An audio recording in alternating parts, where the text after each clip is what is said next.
This is Jose. Ang sweldo niya, 90,000. Laki, no? Kaya lang, malaki din yung deductions. SSS, PhilHealth, Pag-ibig, tax. Yung tax niya parang sweldo na ng isang tao. So, ang take-home pay niya, 73,000 na lang.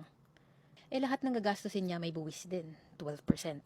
So, kukunin natin yung 12% dito. That's 8,800 na VAT. So, galing sa salary ni Jose na 90,000, ang value na lang ng pinaghirapan niya sa isang buwan ay nasa 64,000. Magkano yung mapupunta sa gobyerno? Itong 13K, pati itong 8,800. So, nasa 22,000. Ngayon, paano makakasiguro si Jose na itong pinaghihirapan niya every month ay hindi ibubulsa ni Eme at hindi rin mapupunta sa mga tao na kagaya ni Clarice? Tulungan natin siya. Una, alamin natin, sino ba yung sangay ng gobyerno na tumutulong magdesisyon kung saan mapupunta yung taxes? It's the senators and congressmen. Pareho silang gumagawa ng batas. Ang pinagkaiba lang, senators are on a national level, while Congress are on a local level.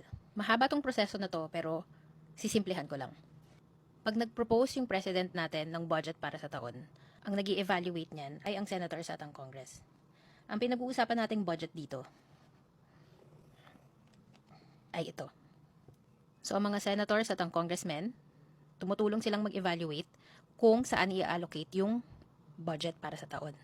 Trabaho din nila na siguruhin ang budget na na-allocate or binigay sa mga government sectors ay ginagamit para sa mga mamamayan at hindi lang pansariling pakinabang ng politicians o ng mga kamag-anak nila.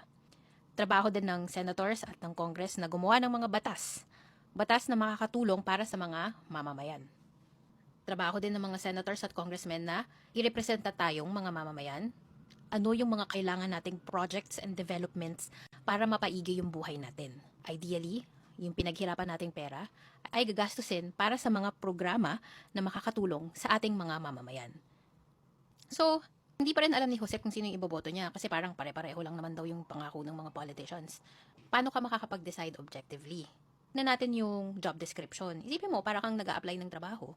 Titignan mo yung mga tungkulin, yung mga tasks ko, o kung ano ba yung responsibilidad nung posisyon. Tapos, ibabangga mo sa qualification.